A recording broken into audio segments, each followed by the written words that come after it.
Hi, Gooners. We are live. It is Arsenal Fan Circle, Season 3, Episode 25, and we've got some smiles on our faces here.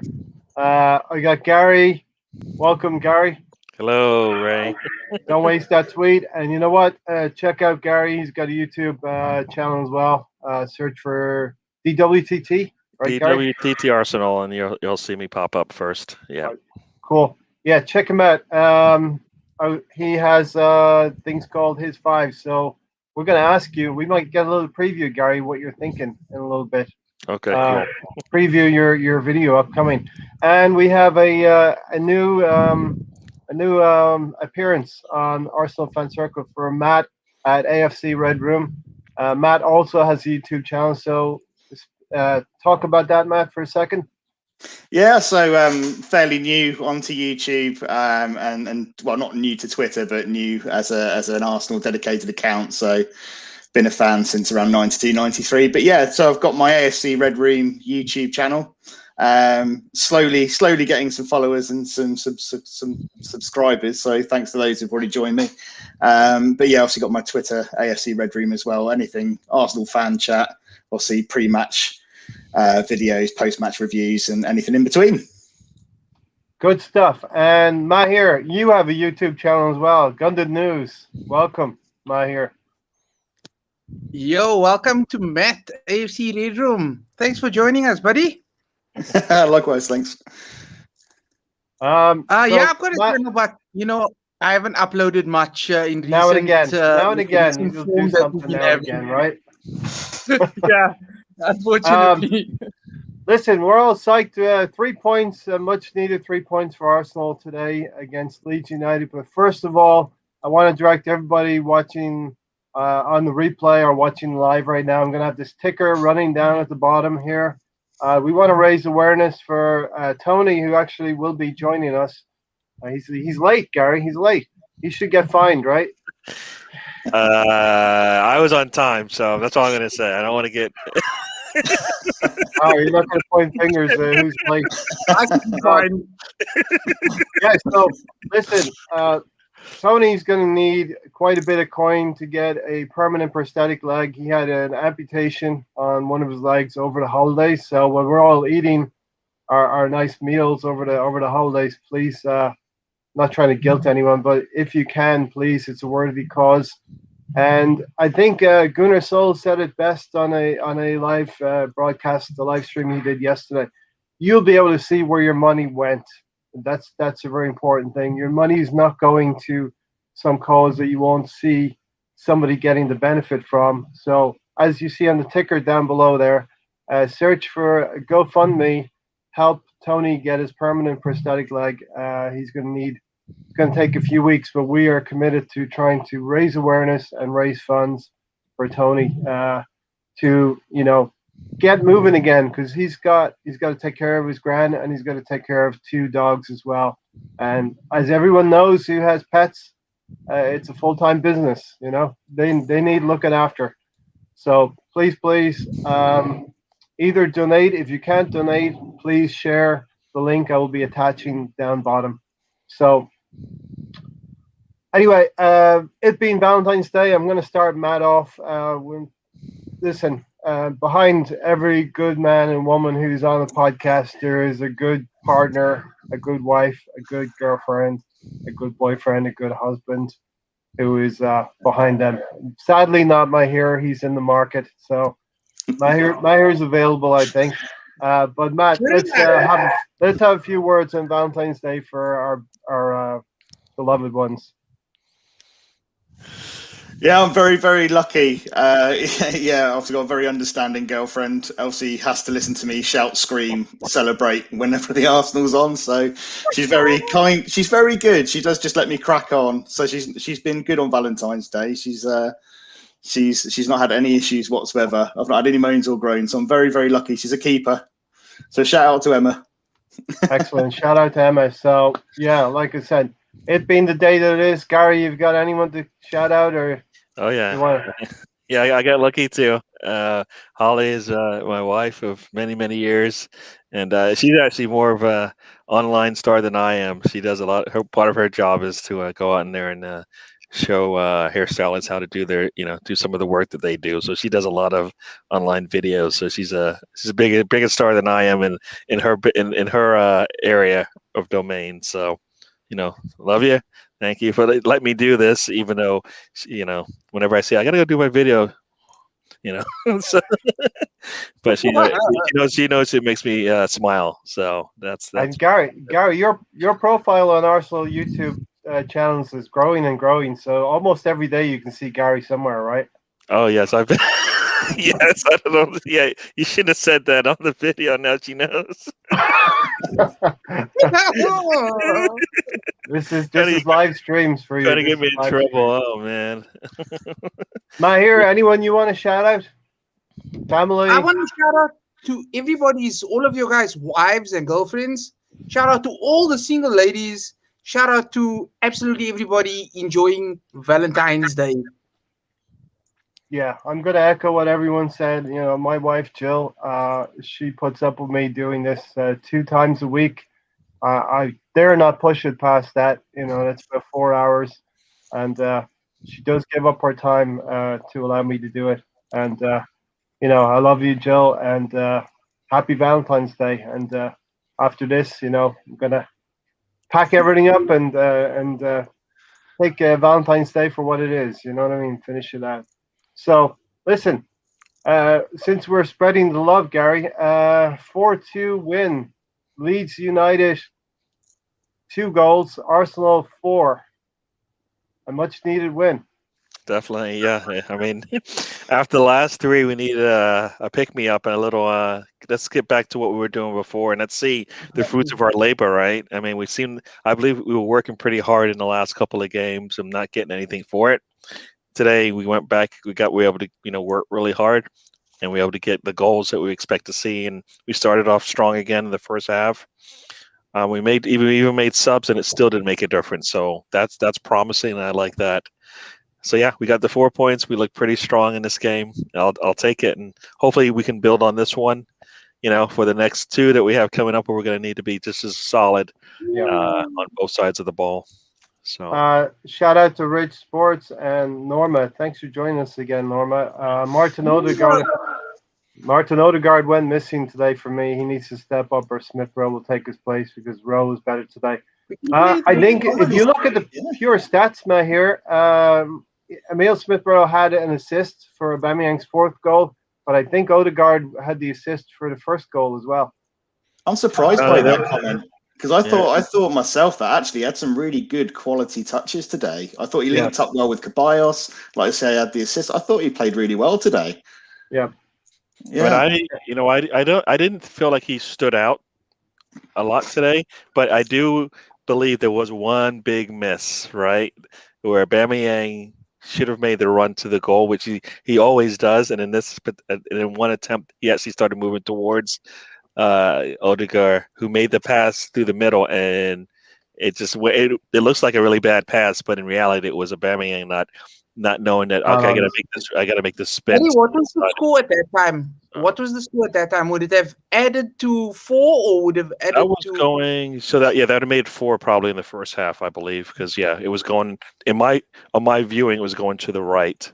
So, which was kind of where we were going on the first half on the viewing. But yeah, I like I said, I don't think having him out there, we missed much. So if I don't have to say his name at all, I felt like, he fit in perfectly with what we want. We were attacking them. So I don't think we lost that having him out there. It's his first game starting for Arsenal, and it's probably his first time starting in such a big game for a team that's, has been struggling. So I think he fit in fine, and I'm expecting him to get better each time he comes out. So, yeah. And you know what? Odegaard and Emile Smith Rowe, they both showed up in the same lineup, and I was questioning before the game if Aubameyang would be able to prosper behind these guys, but I'm behind Saka, who was very, very good today. Emile Smith Rowe and Odegaard. Those 3 young players provided the ammunition today for Aubameyang. So really good stuff. Want to give a special shout out to Brownie. Thanks for joining us, Brownie, and thanks for having Tony and I on your channel yesterday to advertise and try to raise awareness for Tony's prosthetic leg, which everyone can see on the bottom there. So, Right, I just wanted to say, anybody watching this playback or even live, sorry about the little bit of interference. Anybody watching this on playback or live, please go and check out that link. It will be advertised on Gundit News. It will be added everywhere because basically we want to help. Tony's a very good friend of ours and a big part of the panel, and we'd really appreciate if you guys can donate any sort of towards this very good cause. yeah. So, Matt, your initial thoughts from today's game 4-2. Give us your overall view of it before we get into break it down. Yeah, I thought, do you know what? I was really pleased today because for once we seemed to switch on from first second rather than waiting 20, 25 minutes to get into a game. We almost flipped it on its head a little bit. We started to fade in the second half and lose a bit of the energy rather than the other way around. So we were a bit more clinical today. Great to see Aubameyang obviously get his 3 goals. I thought we had a really decent performance, actually, overall. The lineup did better than I anticipated it would do. I didn't anticipate Aubameyang sticking 3 goals away today, so very pleased. Yeah, and no Louise horror shows either. Yeah, I mean, can it get any better than that? No David Luiz horror shows my here. Maher, okay, I'm Maher now. Yeah, no, horror shows, brilliant. Although, you know what was funny for me? I didn't hear William's name or Ceballos' name once. And I watched the whole game. I was like, okay, again. I'm absolutely loving Tierney, Saka. I'm not Tierney, Saka, Emil Smith Rowe right now. I mean, and you can play Odegaard in the same squad. That's some fantastic stuff. So hopefully, I think after a victory at Benfica, you guys will be getting the blue room or the blue light district. The blue light. Yeah. No, I can't wait. Do you know, the one thing I'm really enjoying at the moment is the fact that how flexible our front line is. Yes. It's almost interchangeable, which is brilliant, especially with rotation at the moment. We can almost pick and choose and swap them around as much as you want, which is great. Fantastic. Yeah, shout out to Gunnar Glenn. Saka for me, man of the match, but of course Oba will get the plaudits for the hat trick. Very, very true, and we will see if Tony joins us what he will decide for. We'll go through the man of the match. Gary? Yeah, no, I mean, when I did a quick little review after the game on over and over and over again, Saka was the man for me, I think. That first half was a lot to do with Saka, and as soon as they had to let off of him for a little while because they were starting to get punished for it, then I think it opened up the game for us even more. And I think that's what he brings to us every time he's on the field. So Saka once again does what he does in the game, and looked really good doing it. And I think he allows the Emil Smith Rowe and Odegaard to do kind of what they do. I mean, yeah, I think Odegaard didn't show up as often in the stats, but he's based on what I think I saw him, some of his moves that I saw him make. I'm looking forward to see him getting better and better, and then the team, like Matt said, once they get more comfortable with him, they're going to know what kind of passes he's going to make. So, yeah. But yeah, Saka was the man for me today. Aubameyang, I think, he got to, reap the fruits of everybody else working around him, which is what we want. I mean, like I said, I don't want him working too hard. I want him scoring goals, and that's what he got to do today. Yeah. So, Footballer Brownie, thanks for the invite on the watch along, and Cardiff City will become my second adopted or third adopted team. I'm starting to understand all about being a Cardiff fan and enjoying their little renaissance under Mick McCarthy. And of course, Matt will know probably that being an Irishman, Mick McCarthy has a big part to play. For me, anyway, in Ireland. He did very well by Ireland. It was a great player with Ireland, and so I'm I'm interested to see how Cardiff do. They're rising up the table. They're 7th in the league now, so hopefully get into the playoff positions. Gary, I'll stick with you for a second, and we'll go around the table. As we mentioned, your initial thoughts on the lineup. I was a little bit negative about it, I'm going to admit. I couldn't quite see how Aubameyang would be ignited or initiated back into scoring, and boy was I wrong. And also on David Luiz, I was wrong. Yeah, I mean, I was expecting that as well. I mean, I thought Luiz after his last, I assumed he would just be a player that would kind of come in when we needed people for rest, and I don't think Holding needed rest after the 7-day break. And I did hear the stories of Marie and Gabrielle kind of practicing together, so I actually thought that's what we were going to see today. We didn't, but I mean, Luiz did okay today. But I'm hoping that what he saw from today is that Luiz's spot duty is nice, but we can't lean on him too much. So I was hoping to see Martinelli today as well. I'm assuming he's injured because he's on the bench, but he's not playing. But that's usually supposed to be the other way around. He's not on the bench if you can't play. But I assume he's injured, and that's why he's not playing, because it would have been nice to see him come in today as well, or even start to give people some rest. I mean, I feel like he's got what a lot of the frontline players have in terms of the energy that we need. So I guess we'll find out. Hopefully, they'll tell us the truth at some point why he's not playing.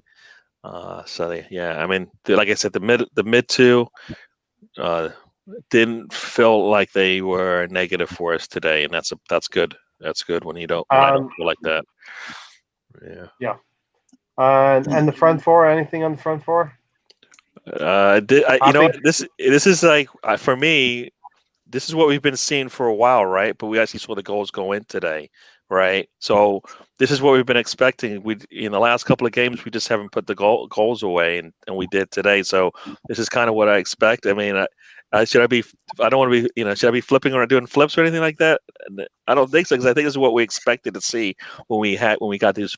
The front line that we have right now. Yeah. So I'm not surprised. I'm happy to see them actually work hard like they did and actually get the goals for it. And I think Saka actually drew two penalty kicks. Eventually, it was both on him, right? So, that one that was given. One was rescinded. One another that was one not given. Yeah. I'm gonna poke you a little bit, Gary. Here, Brownie said, "So Arsenal fans, was I right about giving Arteta time?" And you and I went back and forth last month, the month of January. I was like, "Give him to the end of January at least," and you were a little bit less. Yeah, I mean, well, the reason why is because he wasn't doing the things that I thought he should do, and then eventually, those are the things that we're seeing now, right? We're seeing now, the youngsters playing. Yeah. We're seeing now an attacking style. We're seeing players that actually have put forth a lot of effort going forward, and that's been the difference, right? So, is that Arteta? And that's always my question. That's always like, I'm seeing something good here, but is this something I don't think he planned it. I think he's going to run with it, but I don't think he planned it the way that it worked out. That's the problem with it. I want him to know before me that, what, maybe when these guys are healthy and they show you something in the Europa League, that you translate that and put it into the Premier League games as soon as you can, because that's where you were struggling, right? And look, this to me, this is what this season was all about: integrating young players into the team, finding the style of play for this season. And I understood at the beginning of the season we might get some crazy scorelines. Now, Leeds will always give you crazy scorelines because they are going to come at you. When you knock them out 4 times, they're going to come back at you 4 times, and they did come back, and we're going to talk about that. But going to go to Matt next, and then here. But David Luiz coming back into the team tells me that Mikel Arteta is very wedded to a left-sided central defender and a right-sided central defender. Now David Luiz is ostensibly left-sided, but he can play the ball on the right. So Matt, your initial thoughts on the lineup, as you already sort of mentioned earlier. Yeah, initially, I wasn't entirely convinced, to be honest with you. I thought, like Gary, we might have seen Martinelli maybe get his chance, but again, it's one of those that you don't know why he's on the bench and not playing. So maybe there's something there, injury-wise or something like that, that's preventing him from getting game time. But yeah, I thought Emil Smith Rowe might get rested today. I thought it might be one or the other with Odegaard or Yep. Emil Smith Rowe. I didn't expect them to both play together, so that kind of surprised me a little bit. Although I actually thought they did quite well, given they did get the chance to play together. Louise, well, he puts the fear of God into you, I think, every time he's on the lineup sheet, doesn't he? Because you just don't know which one or which David Luiz is going to turn up. But thankfully, it wasn't the horror show David Luiz today, which was great. I'm not convinced with. Well, I mean, Gabriel's obviously coming back, and I wasn't sure about the pairing with Gabriel and Luiz. But I thought Gabriel looked reasonably sharp today. I think he's kind of getting back into the swing of things. I think early on he almost got caught out, didn't he, being on the wrong side of a defender, but of an attacker. But yeah, I thought they proved me wrong today, to be honest with them. Yeah, they kind of won me over. It's always a good day when Arsenal can surprise you in a nice way as well. What's funny about it is when I first was asked about the game, how I thought it was going to go, my initial response was, I think we're going to get the leads that's going to open up the floodgates for us and let us just come right through. So I 4-2, and then as the more and more I talked about it, the more and more I listened to what people had to say. I'm like, all right, so maybe 4-2 is a little ambitious. I'll turn it down a little bit. 3-2 will win. The fact that we went up 4-0 was wow, and they actually got the 2 goals. that part, just like that's the part. Right at toward the end, the last half hour of the game. Gunnar Glenn, thanks for coming, Gunnar Glenn. Trust the process. We always knew this was a long-term project, and definitely. So my here, as Matt had said, didn't know if we were going to get David Luiz, the Colossals, or Sideshow Bob. But what were your thoughts of on the lineup? My thoughts of the lineup was actually quite positive. I mean, it's lovely to see that Odegaard and Think can play in the same squad, and Emil Smith Rowe can play in the same squad. They don't have to be necessarily rotated, like one coming off the bench and one going off the field. But yeah, I was pleasantly surprised. Not too confident in the double pivot of having Ceballos and Xhaka or Elneny and Xhaka. I feel as if, I hope one of these days, Matt, that we're actually able to get quality midfielders in those places and are able to send the likes of Xhaka off somewhere, send Elneny off somewhere, and have a quality spine there in the middle. We've been linked to like Basuma. I personally, I've been saying this for ages. I think we should have bought Decore. Decore would have been a hell of a partner for Thomas Partey there in the middle. And then obviously adding to that, I don't think we're going to buy Ceballos. Apparently it's 22 million. 22 million.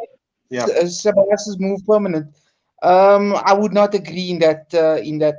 Yeah, that is a valuation, I hear, that would get some Gooners thinking, well, it's just 22 million. But then on the other hand, is it value for money? Probably not for what he gives you. He's going to be, at best, he's going to be a squad player. He's better, man. That's just the thing. Matt, I want to ask you, do you still trust the process? Do you still think Arteta is a good enough coach to get us to the promised land? Personally, I am an Arteta in. I am someone who thinks it's, I'm not unrealistic. I do expect to see, the ups and downs, the trials and tribulations. I think whatever manager you get in is going to have the same problems that he's facing. I think he faces a tougher task because obviously he's a manager with limited experience. So that's always going to count against him. And that's going to be the first thing that people jump on the bandwagon with. But I think if you look at what's happened so far, Defensively, we're much better. We've cleared out a lot of the deadwood and the driftwood, so to speak. We've made some good signings. Yes, he does make some questionable decisions around selection with Willian and substitution. So there are some things that you do question. But I think if you look at the bigger picture and where the team is moving and the performances overall, I think actually, in the long term, give him another summer and another season. I think we're moving in the right direction. I think because we had some real dross. Yeah. We had some real dross, and some Gooner fans will say we still have a couple of pieces that need to be moved on. But in any rebuild, in any revolution, you're going to need to take it in stages, and it's going to go window by window. Yeah. So Gary, let's get into the game. I thought we played really, really well. We had a good tempo. I think, as Matt had said earlier, good tempo to the game. We kind of jumped on Leeds pretty quickly. And Saka was really, really exciting down that right side. Yeah, I mean, like I said, I'm not surprised when he does that because it's what he does all the time. I think now as the team, as the front four is solidified with the players that we have, and a lot of them know essentially what they need to do, and are doing more than they've done in the past. Because I bring it up because of Pepe, but from seeing what we see with that front four now, it looks so much stronger in the attack. Our attack looks so much better now with what we've done with instilling some of those plays, especially Millsgrove Road, be the key to that. So, yeah, no, that that's why it looks that way. I'm happy to see that, and we've always wanted players like that, and now we've got them.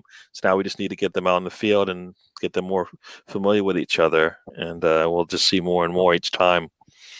Do you think the decision to not play Pepe was an Alioski protect, don't do anything silly decision, or do you think it was resting and rotation? Yeah, or a bit of both. Wow, he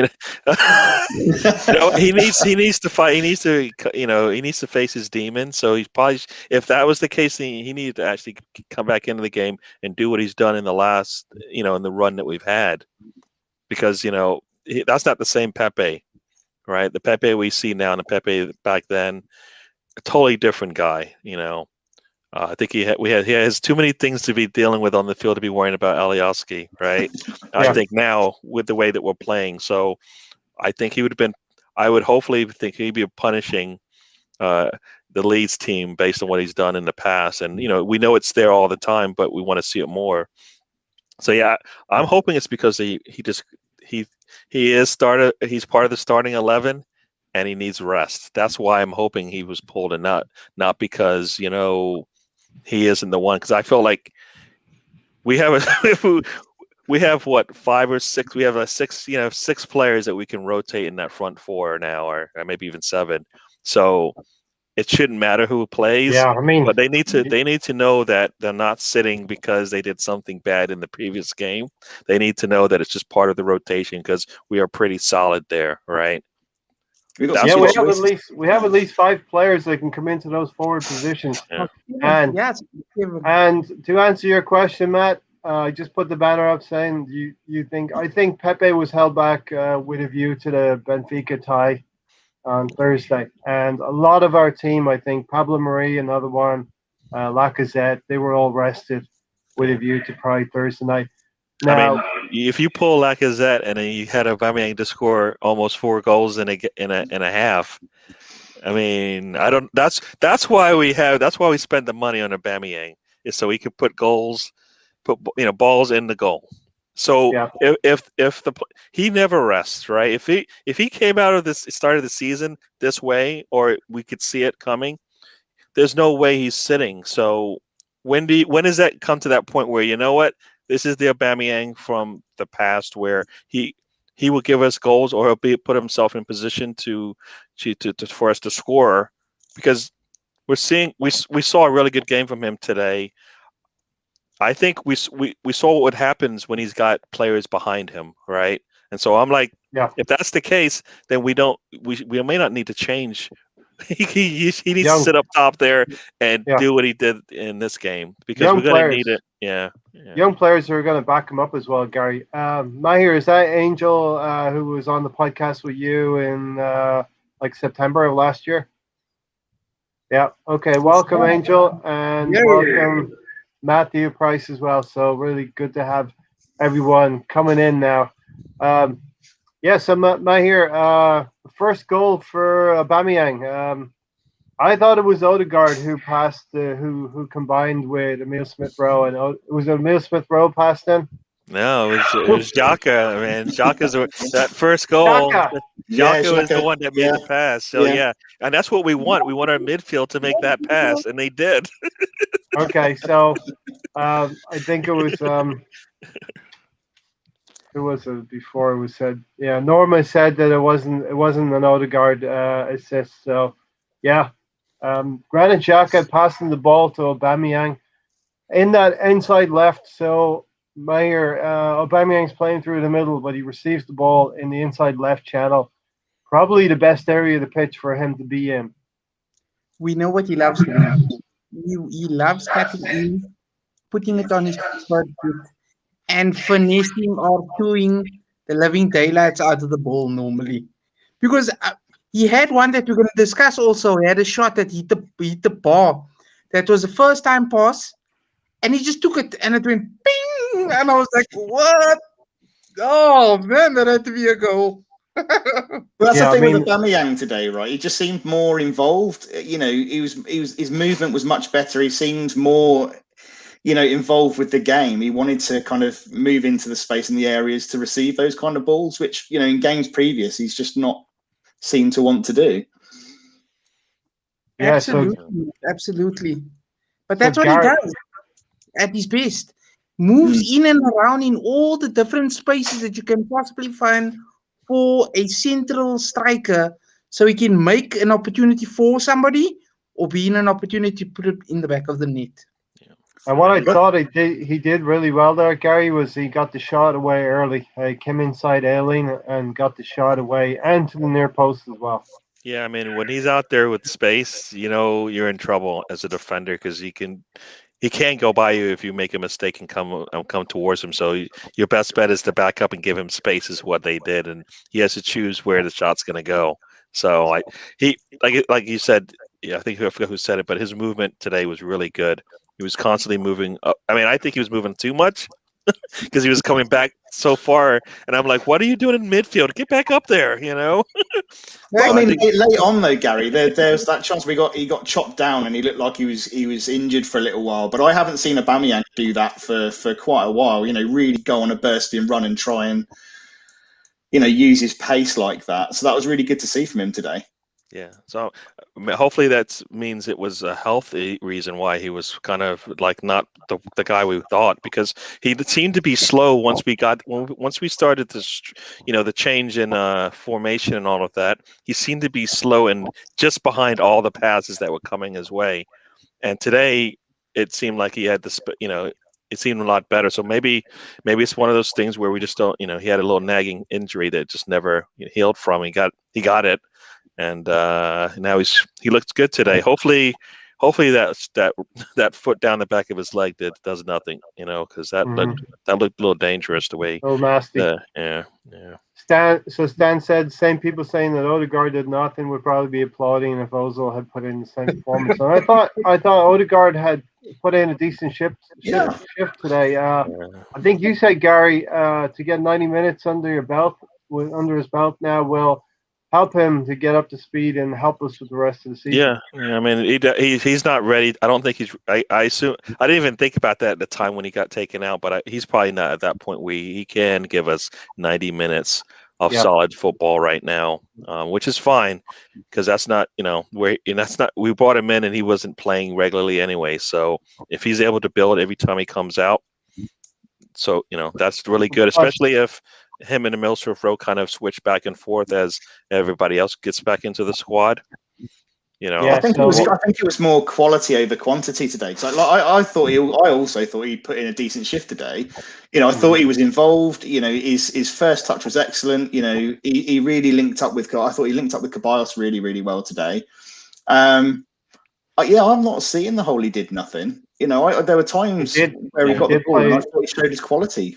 Yeah, I'm just looking. I'm looking at like the pass that he made to Aubameyang was one that I saw. Another one where he was actually passing to Millsroof Row, like in the second minute of the game, just a little bit off.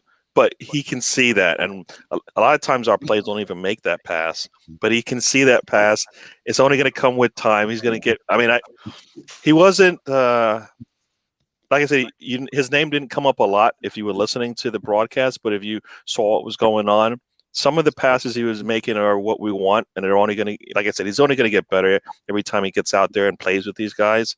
So I think in that breath, it isn't lights out like, you're going to see on a stat sheet everything that he did, but for what we want to do and improve each time he gets out there, it's a good start. We did not lose anything by having him out there, which has been a problem, right? Sometimes we brought players out there and they're just not ready, and then we fail for it. So I feel like, it's what is this, his third game playing for us, and this is the longest he's played.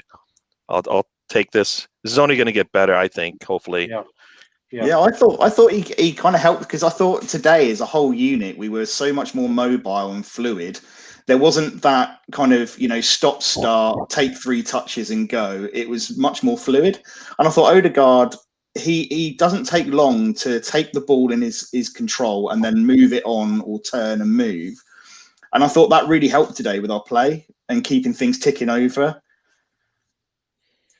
Is this, Matt, with the situation with Odegaard and getting him in the window as cover for Emile Smith-Rowe and helping his development, which I think it will in the long run? I don't think Odegaard is going to overshadow Emile Smith-Rowe's development, but it's a real coup in terms of the club going out and convincing a quality player to take him on loan, since the player could have probably taken the easy option in that he played with Real Sociedad last season and it went really well for him. So he's actually taken the initiative and the chance with Arsenal to go to the Premier League and prove himself there as well. Yeah, I think didn't he have some links with the club as well previously? I'm sure I heard that. I'm sure he's kind of had some interaction with Arsenal before as a player somehow.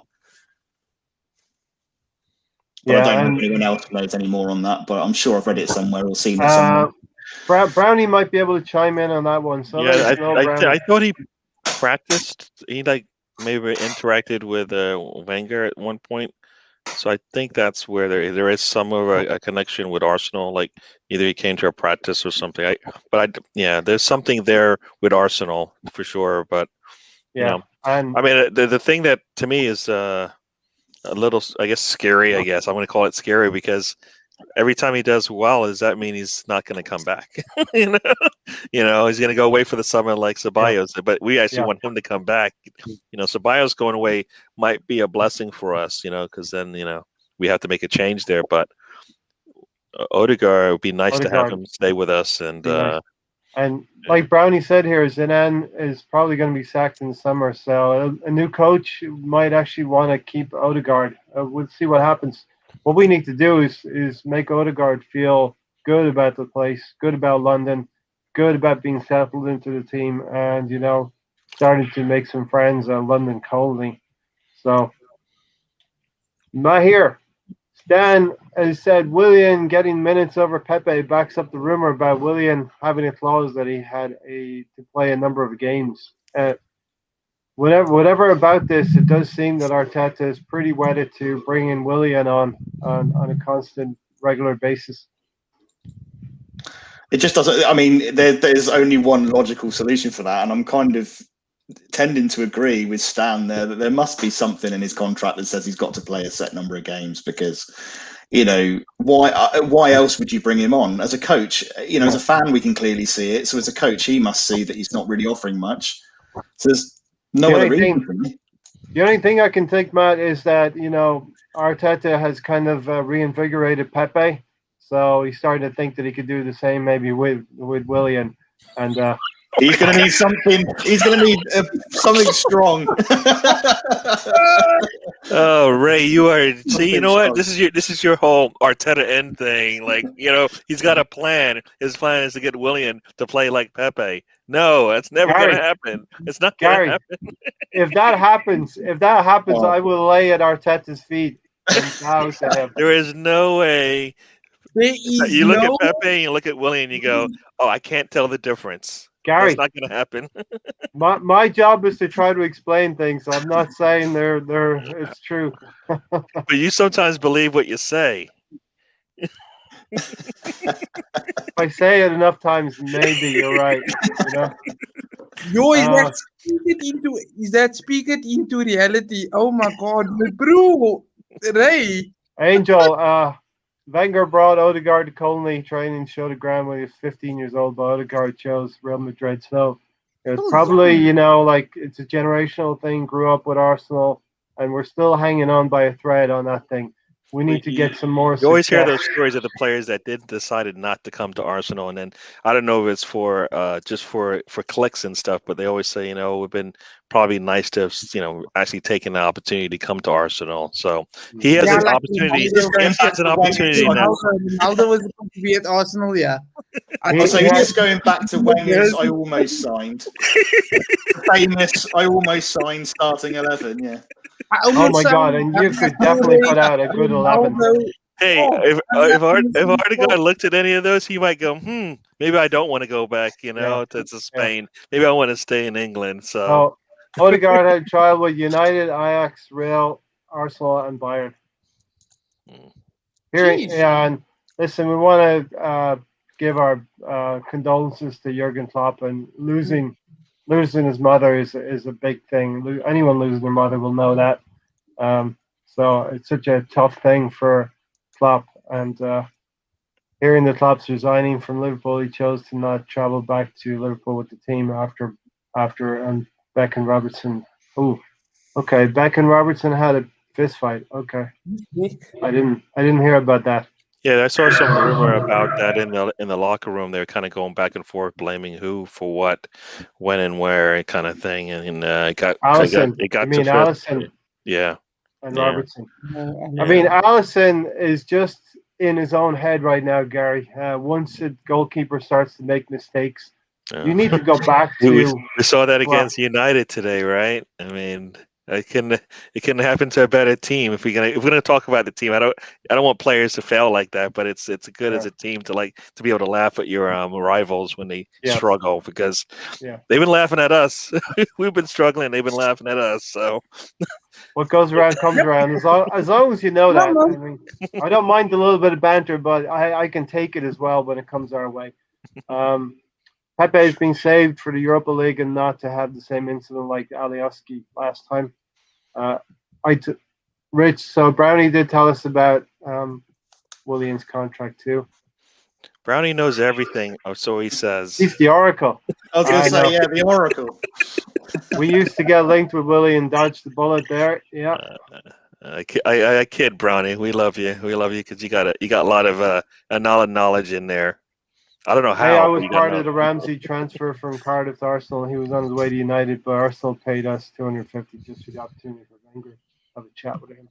All right, let's carry on. 25 minutes, and Leeds are coming back into the game. My notes are a second goal will put us in a commanding position here after 25 minutes. 28 minutes, David Luiz takes the initiative, a driving run forward, interplay with Saka, and the cross to Aubameyang is just cut out by Aileen. So, we're building up pressure here. And then comes the incident, let's say, which we'll debate here. I, for one, think it's a penalty. Saka is moving with pace. Often in times like this, the opposing player thinks that Saka is going to pass it or going to lay off the ball to someone, but that player takes the initiative and drives into the box. The defender is oftentimes surprised by that, and I think that's what happens here. Atwell, he makes, for me, once Saka goes past him at pace, he doesn't make any attempt to go for the ball, and there is contact. And you see Adwell falling to his right when the ball has continued into the box, and Saka is on the ground. Yeah, I mean, he does. He like I say, he's been doing this all year, and he makes that play and puts the defenders at a disadvantage. And usually he doesn't get anything for it. And today he deserved it twice today, but he didn't get it. But yeah, it was a penalty for me. I mean, if he doesn't make the moves that he does, like I said, Saka's clear. One-on-one with the goalie. Maybe he scores, maybe he doesn't, but we don't know because he took him out. Right.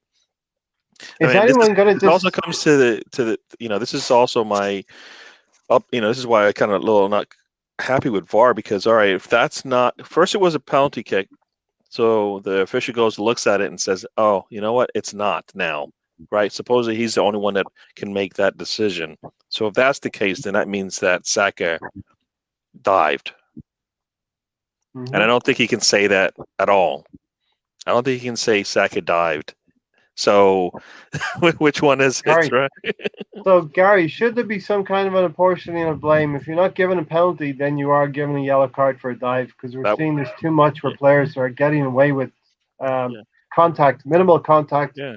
Either they go down or it's a penalty. But if you rule one way or the other, you're supposed to be. Yeah, if you think it's the worst case scenario, which is a penalty kick in that situation, then and you realize it's not, well, then you just got duped, right?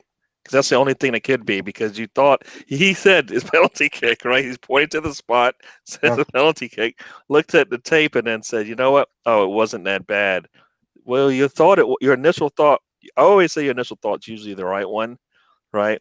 My initial thought was a 4-2 game, and then I kind of pull back on it, and guess what? It was a 4-2 game. So never going to hear the end of this, Matt. No, you're not going to. I thought it was 4-2. I predicted it first. I did. But you know what? It's like I said to you guys before we jumped on live. At least he checked VAR. He's got closer to making the right decision. We're getting somewhere, step by step, baby step. We're getting there. Maybe next week or the next game, we might actually get the right decision. Maybe. Matt, do you think that the referee had the Gundogan, Ilkay Gundogan incident in his mind? It's two very similar situations here, penalty situations. Where actually Gundogan is kicking Højbjerg. If anything, it's a free out to Tottenham. I hate to say it. I'm not sure whether they do carry those into. I'm not sure whether they would carry those into next games or more. I just think it comes down to this consistency thing again. And like you say, it's either clear cut one way or the other. So if you've made a decision and it's either a penalty or you've been duped, like Gary says. So if you feel like you've been duped and it's not a penalty, then there should be some sort of retribution for that afterwards. But it comes down to consistency again, doesn't it? Because again, in another game, you'd see that given all day long. Yeah. So I mean, I personally agree. I think it was a penalty. In all honesty. Yeah, and definitely, and Saka, like I said to you as well before we went live, Cristiano Ronaldo from Manchester United used to do this. He had a brilliant season where he was unplayable. He would drive into the box. The moment there was minimal contact, he would go down. You're making the referee make a decision. I don't feel that's cheating. The referee has to make a decision, and it's either a penalty or it's cheating. I know that sounded ridiculous. It puts the defense at a disadvantage. That's the thing about it, right? Because if you're gonna not call it, in the defensive, if you're a good defender and you do everything perfectly, but he's allowed to embellish any kind of contact, which is gonna happen. Then you know what, you're putting the defense at a disadvantage, and now half the team, half the players on the field can't do their job anymore because you're letting one side have an advantage over them and they're not allowed to because there's actually a rule that says they can't, right? So let me flip this on you. This is David Luiz. David Luiz is the defender, and you know the answer to this already. We know the answer. Let's move on to it. We know what's going to happen. Luiz is out. He's got a red card. He the guy comes up bleeding. I mean, it's everything. If it's David Luiz against Harrison, aren't Leeds going to get the penalty? Yeah, of course. You're thinking that's a penalty? you That's conceded. happening all day. There you All go. day. 100%, yeah. Yeah. Yeah. Oh, Yeah. without a shadow of a doubt. Yeah. Yeah. All right. So Matt, we feel like we've been hard done by. We didn't get the penalty decision, but only a couple of seconds and moments later, we do get a penalty through Saka's endeavour and high energy. Oh, Matt, I think I lost you there slightly. For a second there, I was Sorry. I was listening to Ray, but I wasn't fully listening to Ray. No, So no. I heard it was retribution. I think with the second opportunity, I think you were just so glad to finally get a decision go your way, and it was obviously the right decision. But Yeah. you just think for once we finally got it. We've managed to get the retribution, and we can move on from it, because you just know that would have been a much bigger talking point at the end of the game had we not got that decision potentially. So yeah. And now, Matt, is it too much for me to think that it could have been a red card as well? Possibly, right? Possibly. Gary, so we closed the goalkeeper. We closed him down really well there in that situation. yeah, I mean, we've been, and that's some that we see that every once in a while where we close down the back line, the goalkeepers, and they make a little mistake, and it's exactly what happened. So I haven't seen it from Saka. Usually, it's Aubameyang or one of the other players do that. So it was good to see Saka do that as well. And it pays to put a little pressure on the goalie, because we saw him kind of like freak out for a little bit, and Panic. Yeah. Yeah. Dyer, are you still there? Yes, of course, I'm still here. All right. As your avatar speaks. I think it would be a bit much calling for a red card there or even a yellow, because Saka put him under so much pressure, which was a beautiful thing, that he was forced to make that error and try and play the ball out through the back. And as you do know, in recent games, when we've tried that, the opposition has scored. So it's nice to get a little bit of luck on our side, Yeah. Speaking of luck, Gary, we're 2-0 up, and you know all the stars are aligning when Hector Bellerin scores a goal for you, Gary. Not only scores a goal, but wow, what kind of? It wasn't like a tip in. It wasn't like it hit off his butt and went in or something. It was just like he actually took a shot. I know, he thumped it. Yeah. I mean, when does he ever take a shot? He never takes a shot because he always likes to get touch, and then lose the ball. And this time he said no, and he put his foot through it. And the goalkeeper had no chance. No chance. I mean, he put it right where you want it to go. And the goalkeeper, I think, was having a bad day to begin with, because anything on the close side of the post, he just had no answer for. So he did well with that. I think it's a striker's finish. Absolutely. The way he paused there, Matt, and then he went. He took the ball on and took the shot. Like nobody was thinking he was going to do that. No. Yeah. And I've seen him. He's been in that situation before. Yeah. And just touch. Defenders come and just crowd him out, and you're like, "What? Why didn't you just take the shot today?" He took the shot. I don't know. They need to piecemeal all of the tapes of all the little things that's like the Xhakas and the Bellerins, because those are the ones that kind of irk me sometimes. You'd say, do that. I think that just says everything about today, though, because we were just more switched on. We weren't taking 2-3 touches all the time. It was just much more fluid, much more clinical. It was almost it was the same style of football that we had against Wolves, except we were actually finishing our chances this time, from that first half. It was so much better to watch.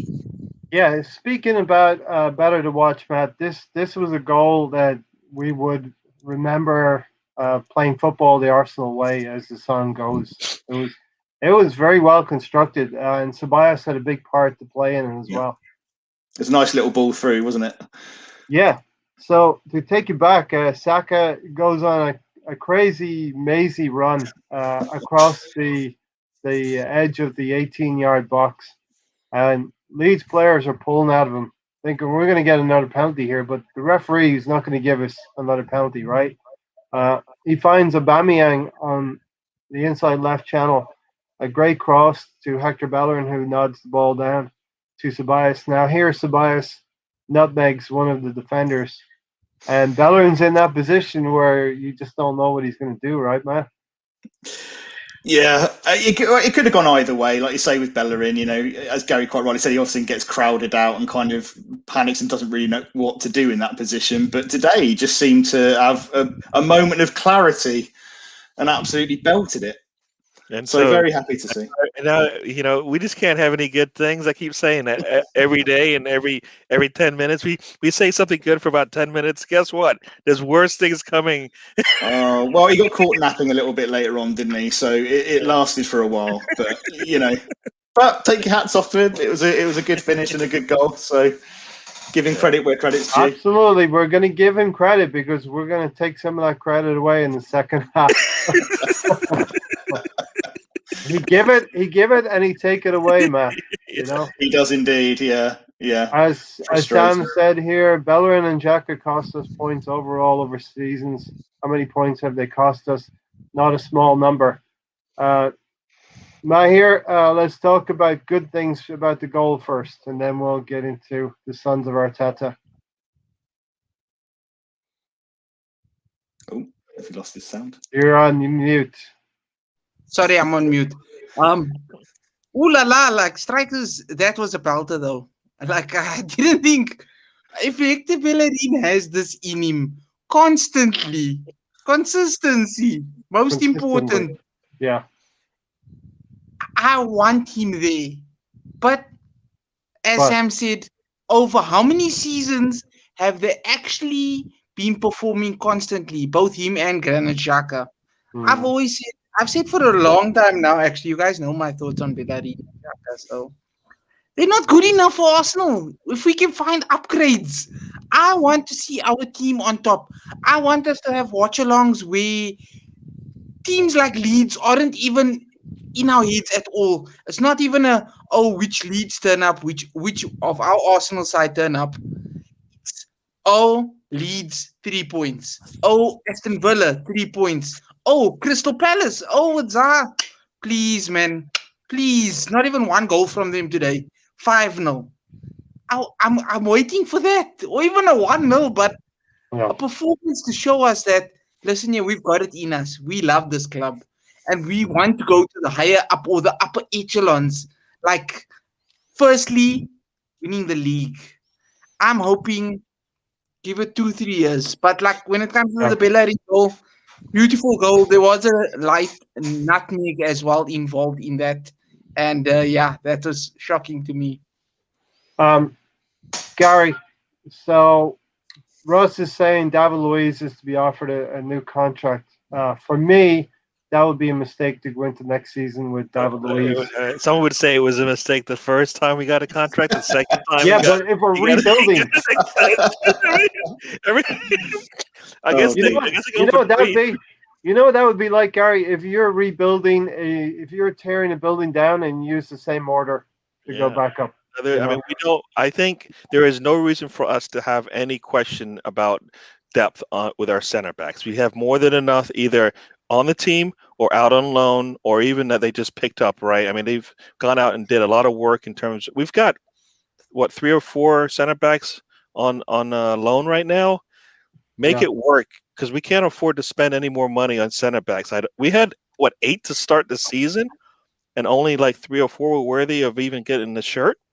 So there's no reason for us to have to. No, he's done. I think he's done what we wanted him to do, is come in and kind of help out the youngsters to some degree. He's been there, done that, but he can't do it every day for us anyway. So what's the point? I mean, we've got more than enough 30-year-olds on the team that have contracts that we can't get rid of right now. We shouldn't add any more. No, I think he's one of these players that, you know, I'm sure in the dressing room, his experience and his leadership skills are probably excellent. And he does organise well. But I think if you're looking as a club to really progress, go forwards, build on what we're doing now and really start a new future, he's the type of player that really you're not going to look to give a new contract to. You know, we have to ship those kind of players out and then, you know, improve on those. You know, I wouldn't be giving Luiz a new contract personally if we're looking for the future. Yeah, if we're looking for the future, we can't do that. Stan, unappreciated for what he can't defend. His main duty is as a defender is to defend. I agree. He can sometimes be useful going forward, but he just doesn't know how to defend. This is Stan and I agree in a lot of things, but I'm not sort of a fan of Hector Bellerin anymore. He's not a good defender. He is decent at going forward, and I think Yeah. he's one of those players that may survive another season. But he's 25 years old now, and he's probably reached the level that he's going to reach. And I think he's one of those players, Matt, along with Lacazette, that we should start to finally recoup some money and start moving like a big club in terms of recouping some of the cash on players. And we've been losing for the last 5 seasons on transfers. Yeah, absolutely. I agree with the comments. Oh, is that me? Just heard some bit of noise.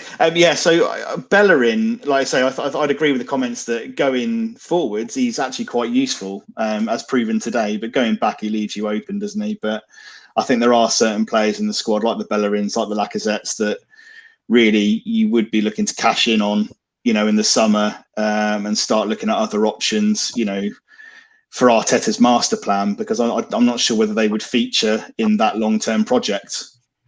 Mm-hmm. I don't. He's not a starter for me. If we're talking about being a top player. 4 type quality player, team, right? He's not a starter for us. If he's got to defend, he doesn't do that. Right? Does he have a place? Does he have a place in the squad for you, Gary? No. But I'm saying no, I don't. No, I think like 25, you said, we have a lot of needs, and Cedric either is our right back or they need to go and get a good one. Mm. All right, go get a good one, and then we need a backup for Tierney. But I think Cedric's been doing fine for us, and he can back up both positions. So if they need to go out and get a starting one, then I'm all for that. Especially if they can sell, Hector Bellerin and then be able to use that money to fix up the right back. Then you should do that, because that's what we need. We need to be in that situation where we're actually using the value of the players that we have. We've been, devaluing the players and losing out on them over and over again. If he comes out and does really well, then we sell him, because he'll be on. That's as best it's going to get for us. Yeah. As Stan said, we can definitely upgrade on Hector, but it's not something that needs to be looked at immediately. Yeah. We do have bigger fires that need to be put out. It's like our 4th or 5th thing to even worry about. Yeah, for sure. Thanks, Taib. People, smash the likes if you have a chance right now. Go up there and smash the like button. It does help the channel as well. And Gary, did Hector Bellerin Did Hector Bellerin look surprised that he actually scored that one? I was kind of the fun in the celebrating the 3-0 win, and it was surprise on Bellerin's face that firstly he scored maybe, and secondly we're 3-0 up against Leeds at halftime. Maybe he doesn't know that if he doesn't shoot, guess what? You can't score. Because you put your foot through it and you point it towards the goal. Good things can happen. Yeah. So take shots. You see right there, Lamptey. There was all talk about Lamptey at the beginning of this the summer transfer window. Why doesn't Arsenal go get somebody like that? And now we've seen that they've re-signed him because they want to up the value on him, but we're always seem to be a step slow in a lot of these transfer moves. Like, we need to be ahead of the game. We need to be selling a player, and people going, "Why are you selling that player?" And then they see what we do with the monies and realize, there's definitely an upgrade here. So we need to be switching the script a little bit and doing things before, not after the fact. So, So, Matt, as Russ said here, the issue is that if Bellerin gets injured right now, what happens with Cedric playing left back? Situation is the club tried to do the best it could in the previous window to get cover. We got Odegaard in. I think we got some goalkeeper cover with Matt Ryan, which were good news. The club simply couldn't do everything. And I believe, to answer Russ's question, there is Chambers who could play at right back as well. Yeah, I mean, worst case scenario, they put Saka back there, and they have That's the thing I was going to say. they have a Saka, decent yeah. left. They have a decent Yeah. left back. So, worst case scenario is you get Saka, right? Otherwise, you get Chambers. And we have enough squad, Gary, to get us through to the end of the season, Yeah. right? Well, yeah. I mean, I think they should have known that they needed a left back before, and that's the problem. They always seem to be not realizing where, like Tierney. Yeah. They should. They need to know these things before us. That's all I gotta say about that. Well, I would say they probably absolutely do know that, Gary, but they have to wait probably till the next window to address it properly. Would you accept that? No, no, they should have. No, I think they needed to do it anyways because they knew his injury history. So they've seen it consistently. I think that he's not going to be able to give us 38 games in the Premier League every time, at least not right now. So with that in mind, they needed to have somebody to back him up. And as soon as you what did they let Kolasinac go? You know that was his backup at one point, right? So you needed to have done something to fill that need, right? I'm sorry, I said the name. I'm sorry, Yeah. but Just I mean, heads and hands. Kolasinac gives me PTSD. I mean you know what I mean? that was our backup, and now we don't have anybody, right? Essentially, we've got to move our right back over there. We're going to be move moving pieces around, but or a left wing or right wing down there because we've got just not enough sure. holes. But I gotta believe Arteta said, let's not get cover in. We have enough moving parts that we can move some things around. It's not going to be ideal, but it is what it is. It's one of those seasons, though, isn't it? That I think you've seen a lot of that across a number of positions where we're having to swap and change and move things around and use cover. This season is just going to be like that. And I think we're really going to see the change next season once we've had a window to address a few positions. So I think we're just going to see that and have to deal with it, I think. Yeah, and the other thing, Matt, is that we can touch on this. Arsenal fans are all going to differ. It would be kind of boring if Gary and I agreed on everything. Sometimes Gary talks me around to his way of thinking, and hopefully sometimes I talk him around to my way of thinking. But this is Arsenal. This is Arsenal, and you're going to come across, even after a win like this, people are going to say, well, but we can see the 2 goals. He's not good enough. You know what I mean? It's just... I mean, to be honest with you, the manner in which we lost, if you look at the 2 goals, okay, fine, Bellerin switched off. That isn't good enough. And Xhaka. So you think, well, okay, there's a point there, and I agree that isn't really good enough, and we shouldn't be leaving ourselves under so much pressure when we're 4-0 up, to let 2 goals and then be sat, nail biting for the last 15 minutes as to whether we're going to keep a 4-0 lead. That's ridiculous. Yeah. But David Luiz, again, potentially, should he have been looking for the runner? But you look at that header. Yeah, that was a strong towering bullet header. I mean, you're not going to do much with one of those, I don't think. And it's a problem with zonal marking where David Luiz is stationary and this player's ran into the box, got all of the momentum, meets it perfectly. The only thing I was thinking about that, Matt, was let's maybe have a player on the post as well. For corners. I think we've been caught out a few times, haven't we, with things like this? And there's been this argument about zonal marking, and and I think there's been a lot of talk and things picked up in games with us where you've got certain people marking certain players that you just think they're not a match. Mm-hmm. You've got someone who's 5'7" marking someone who's 6'3", and you're thinking, why is he picking him up? So there is a little bit of that going on, I think. You've seen that. I think we saw that, like when Partey is picking up somebody on a cross, they don't get a clean look at it. But if Bellerin is picking up the same player, for some reason, they get a clean look at the goal. And it's like, there's something to be said about being a little bit taller and a little bit wider and a little bit heavier when you're going up against those guys. And I mean, on that header, it looked like Luiz was late, and could that be age?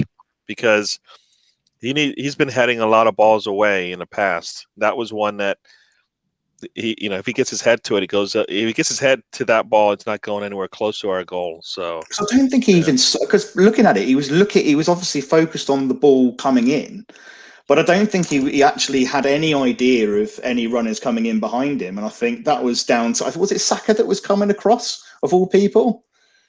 I think Saka was the one that behind him. Yeah, Saka was the one that kind of essentially like let him go. Was what? Yeah. So Mhm. yeah, So I don't think Louise knew much about it, to be honest with you. I think it just comes down to responsibilities of who's marking who. Yeah. Mahir, you want to jump in with any comments? I mean, I sort of psychologically leave you out because I just look at the avatar and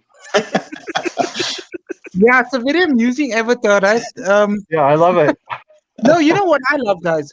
I love the fact that when we bring in anybody, whether it's of our normal panel or if it's somebody new, I just love feeding off the energy. So, like, I'll answer and make funny faces at some of the funny comments coming in, and play basically backstage. I love it. I love it. I mean, we all bring something to the podcast, and that's what appeals to everybody. And Exactly. we're building a community here, and that's what it's about. Are we the biggest podcast around? No. Do we want to be? No, not really. But what we want to do is form a community where we see people joining on a weekly or daily basis and building it from there. As Stan said here, he's right, Stan. I mean, as you were talking about this, Gary, I remember the Brighton game with Burns up against Hector Bellerin. Hector always seems to be marking the tallest bloke. Isn't Burns like 6'6" or something ridiculous like that? And it's like he's like a foot taller than Bellerin. It's like he doesn't even have to move. Just get the ball to him. There's no way Bellerin's getting to him at all. It's like so. I'll go back to my hair for this one. I knew Sam was going to pull me up on this one. I just knew it. Right, no credit for Aubameyang playing in the middle today and getting a hat trick. He might be coming back from his mental leave of absence. And Sam and I have gone back and forth on whether Aubameyang is best suited on the left wing or through the middle. So I'm going to go to you, Matt, next. But Matt here, thoughts on that? Aubameyang playing through the middle? He actually deserves. He does deserve some credit for the hat trick. You know what? He's a player I love. It's a player I love, and I'm sure we all do love him as well as our captain. Yeah. And to see a player go through any sort of distress, where he gets knocked off all of his confidence, he's not putting the ball in the back of the net, and then suddenly come back and score a hat trick. It just makes us happy to see our team happy and scoring goals and getting victories and putting in performances. Bearded, Guna Media, everybody, guys, shout out to you all. Like and subscribe to us. Hit the if you breathe oxygen, you know the rest. Hit the like button if you breathe oxygen. If you walk on 2 legs, if you walk on 4 legs. Hit the like button. I was actually hoping for a clean sheet. Matt, one thing that's disappointing is I don't like when we drop our heads, man. When we drop our heads and get too comfortable. We shouldn't have even allowed them to get 1 goal in. Not even 1, not even 2. Not even 1, basically. Yeah. This is. I know Leeds. My here are the team who will keep coming back at you, but I'm disappointed we didn't have the concentration or the willpower or the desire to keep a clean sheet. Well, you know what? The culprits are always on the field, right? If something's bad is about to happen, it comes from certain areas of the field and certain players, and they seem to always let us down or actually prove us right, depending on what you're looking for. I think it's something historically, though, with us as a team. We either switch off in the first 15 minutes or the last. Yeah. We very rarely have a game where for the full 90 minutes we are on the money for the whole 90 minutes. So, but today it happened just to be the last 15 minutes rather than the first. So, yeah. But yeah, I agree. I think Aubameyang today, I think we've all knocked him, and obviously we've not known necessarily about his personal issues until more recently. But you don't go from carrying the club and banging in goals left, right, and centre to not scoring anything for no reason. And I think now he's come through the other side, hopefully, of his personal issues. You can see him grabbing 3 goals today, almost getting a 4th. Mm-hmm. I think this could be where he starts to come back to form again, and we need it, to be honest. Yep. We can't be relying on just Lacazette to be banging in goals. The Newcastle game, he scored 2. That was quite recently, last month. We thought he was going to kick on. Today he's gotten 3, so let's really hope. Right, we could be negative and say, you know what, he should have had 5. The referee took one away from him, and then he got a good block. He shouldn't let that happen. How dare you? Yeah. I mean, it would have been a really good day if he got 4 for us. Before this game, Matt, 5 goals in 19 Premier League games. Now he's up to 8, obviously, in maybe 20 games. So hopefully he can be that player. And Matt, if we have Aubameyang firing on all cylinders now, the team can really start to move.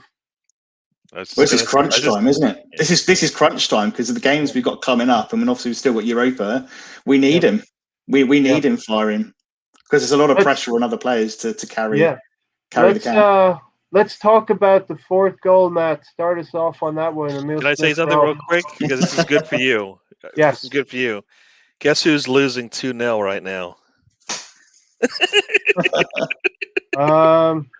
My pick. West Ham's losing 2-0. No, not. Sorry, not your pick, but your bet. Everton your end of the season bet. Your end of the season bet. Everton are losing 2-0. And that makes Gary happy too because he's actually picked it as his upset. Yes, I did. Yes, I did. Sorry, Matt. Gary's looking for 11 points today. That would be nice. Okay, Matt. That was a worthwhile intrusion. So always the 4th goal, Matt. Very quickly after the restart, Saka and Ceballos, and this is what we did really well today. We sort of hunted in packs. They pressurized Leeds into making mistakes. The ball comes to, I think, Ceballos, and he feeds Emile Smith-Rowe. And then a great cross to the back post, which, I believe that's the vision of Emile Smith-Rowe. Yeah, I mean, that's the thing with him. He's capable of that at any given moment, really. He's got that technical ability, isn't he, to kind of pick players out. And it was a good finish. It was a good finish, a good cross, a good ball in, good finish. Obviously, really nice to see us get that goal at that point in the game as well. But yeah, I just thought it was a quality team goal. Everything we want to do, Mahir, everything we want to do, everything Arteta wants to press high up the field. We haven't done that throughout the whole season, but with the energy that he had in the team with Odegaard, Emile Smith-Rowe, Saka, we've got the legs to be able to do that now. Press and transition really quickly. Emile Smith-Rowe, he sees Aubameyang on the back post. Some people were thinking he was trying to bend that into the top corner, but that is a faded cross to Aubameyang. Shows real vision from a very, very good player. I think, it's definitely a cross. I can't see that was him trying to ping that in the back of the net. I think that was purposely there to pick him out. But like I said, I think we've got fluidity and movement across that front line now. They're all interchanging very nicely. They're all looking for each other. Like I say, hunting in packs is a pretty accurate description, to be honest, I think. Mm-hmm. And we did that really well today, right across the front line. So I think it's looking good because, like I say, we've got Odegaard and ESR who can play together. We've seen that today. So it's positive. We've got so many options up top. Yeah. Want to give a big shout out to Darren for joining us. Hi, Stan. Hi, Tanner. Hi, Arsenal Fan Circle. And of course, that means all of you, Gary, Mahir, and Matt as well. Hello, Darren. So good to see you, Darren. Good to see you. Gary, the 4th goal. I think as fans, we did what the team did after the 4th goal. If you want to speak about the 4th goal, sure. But I think I kind of switched off at that point, and that's what the team probably did as well. I mean, I didn't switch off. I actually wanted more goals. So yes. At that point, we still have like almost 40 minutes left in the game at that point. There should be more goals in us. There were. We missed 2 in the first 40 minutes. So let's get those 2 back, right? So I was thinking, you know what? Let's go get those goals because that's what we need. We need to And the reason why they came back is because, like you said, they switched off just a little bit. People fell asleep. We were, I always say sleeping at the wheel. Mhm. Bellerin sleeping at the wheel, doesn't see the defender. He sees a defender and then it kind of switches off. Next thing you know, there's a run down the side, and we're in trouble, right? So that's where we need to be focused for 90 minutes. It's a 90-minute game. It's not a 40-minute game, right? I think it's 47 minutes when we scored, and then from then we were basically scared. Like, this is like the Chelsea game, right? We go up 3-0 on them.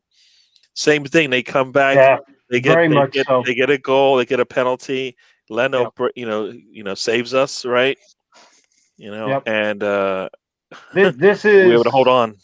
This is 11 players trying to preserve themselves for the rest of the season, save their legs. Maybe Arteta's trying to do things as well, because substitutions made send signals to the team. Believe it or not. Well, they said scary signals. They said scary signals to me. If you're a player, you're like, what? Okay. Hopefully, you're bringing these guys on because I get to play the next 2 games. Because if we see one of those 3 players in the next game, like Holding could start. No. No, but if we see 2 of those players, No. He's retracted in the slightly. next 2 games, then Yeah. something is a little off with the way that we're running Yeah. the squad. Yeah, I always love Darren and his cat. So we know Darren scares his cat so much every time there's an Arsenal goal going in. So he said, "My cat is officially retired from sitting with me when watching Arsenal." 4 times, maybe 6 times, the cat would have been scared today. Maybe more than 6 times. You know what I mean? That poor cat. Yeah. Cat only has 9 lives per game. I mean, Stan's comment there, right? If you have Tierney and Partey playing, Yeah. Wow. Then we're getting somewhere. That means Bellerin shouldn't be playing, right? So that's one of them gone. We just don't have a partner for Partey. So, maybe you bring Aldegar and let him play with him, right? This is the thing, though, with everybody fit, it's just a matter of having everybody fit, because we've got a decent squad. And if you look at the team as a whole, if you had everybody fit and you could pick your best 11 every week, we'd not really have any problems, would we? But we've always got either a Tierney or a Partey out, and it just knocks us for 6. Yeah. So like I said, Gary, Leeds come back pretty quickly on the 59-minute, that corner we talked about. Zonal marking, the guy gets a run on it, 59 minutes. Then 62 minutes, we take off Emile Smith-Rowe, and who do we bring on but Willian? After 62 minutes. So he doesn't like us. He likes us going through this pain. I mean, that's he doesn't. He's like, you guys have been happy for too long. Let's change that. So he brings on Willian, and he's not coming on to preserve the win, because he's not a defender. He's not coming on to score goals for us, because he doesn't do that well.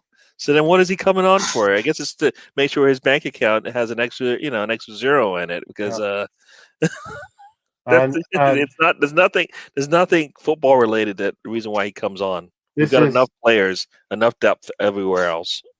This is Gary's dad here, Philip Luther Howell. I can empathize with the cat, but I haven't got. None of us have got 9 lives. It's his birthday today, so happy birthday, Dad! Oh yeah, happy birthday, Mr. Howell. Yeah, for good stuff. Arsenal give you a win and a birthday on Valentine's Day. It's a good Valentine's Day. It's a good Valentine's Day. 3 points, a win. I'm happy with that. At the beginning of the week, it was Valentine's Day massacre. Hopefully, it doesn't happen to us. And now it's like, Valentine's Day love. We're loving this. We want to see it again. Do you know what, though? If we can sit here today and moan about switching off in the last 10, 15 minutes and conceding a couple of goals, and we've just won 4-2 after losing to Villa, having the last run of results that we've had, and all of the issues with refereeing decisions and all of that, Do you know what? I'm just happy to get 3 points, be able to say that we've scored, 4 goals in a game. We started brightly. We haven't had, some of the key players that we would have liked to have seen in the squad who are coming back in the next couple of games. It's just nice to stop that rot, because I think had we lost today, the whole negative spiral would have started again. Ortega out, and this player out, and that player out, and my God. So that was a really important win today. Yes. Yeah. Definitely. It's a good way to go into to this week for sure. Yeah. Because we need it. We need it for sure. Okay, so Gary, let's. Tony's probably under the weather today. Can't join us. So it's going to be the Gary Don Juan man in the match. Oh, okay. Yeah, I mean, this one for me was easy. I think it was Saka. I mean, Saka, I think, is the reason why they were basically on their back foot trying to keep up with us, and couldn't do it. Eventually, the official actually says, you guys cannot do this to him anymore. At some point we need a bruiser on our side to say, what, stop touching my man like that. Mm-hmm. But I think Saka today had a really good game and made it easy for, I think, everybody else once things settled down and they had to give him a little bit of space, and that's what we saw. So I mean, he created 2 penalties almost. Should have created 2 penalties, and that's what he brings to the table when he's out there. Damned if you do and damned if you don't, Gary, because it's either Saka or Aubameyang in my eyes, right? Yeah, I mean, Aubameyang is easy, but it's no. I mean, no. You know what? He didn't get he got VAR to overturn one of his penalty kicks, and he hit one right into the defender's leg. So no, right. not I'm good gonna for me. play. I'm gonna poke you and play devil's advocate. I'm gonna give it to Aubameyang, coming back, playing through the middle, getting the opportunities, putting the first goal away. The second goal is a penalty, and the third one, not in a header. Yeah, you got to be in the position though to put them away as well. Matt, you're gonna break the tie. It's very, very close, and I could give it to either one of them, to be honest with you, and I've flip-flopped probably since the game's finished. But do you know what? I am going to give it to Aubameyang. Right. He's faced a lot of criticism, and I think he had a really good game today. His movement off the ball, moving into spaces, he was clinical, took his chances. And I really hope that moves, takes him on in games coming up. So I'm going to give it to Aubameyang today. And we need Aubameyang to be kicking. We do. I truly believe Saka will be our player of the season, Gary. So yeah, no, like I said, he brings this to us every day.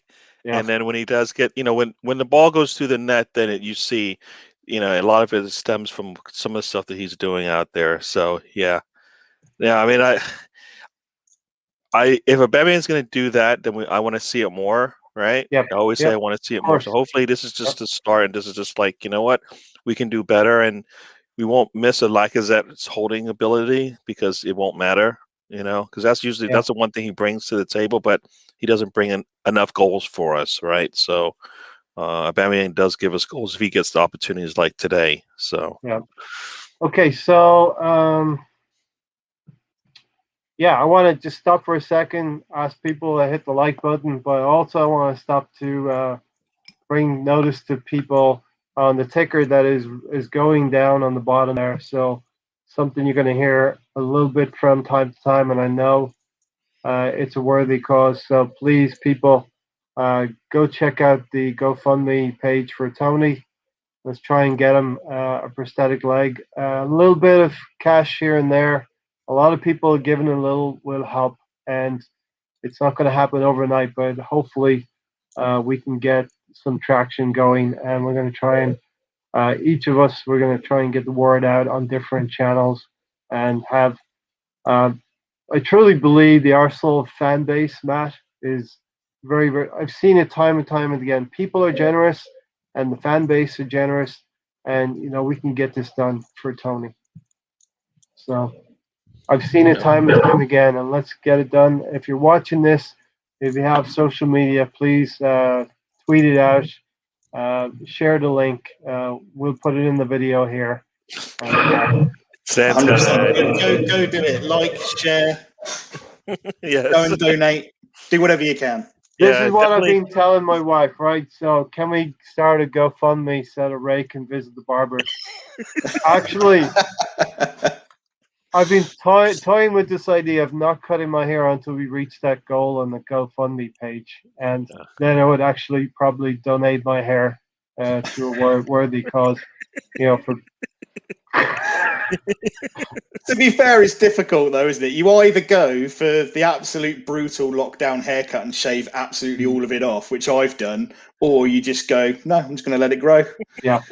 And I like my hair short, but my wife said that she likes it longer, and it's Valentine's Day, so I gotta respect her opinion as well. You know what I mean? You've gone for the pole dark long locks. Yeah. You're pulling a Bobby Charlton, right?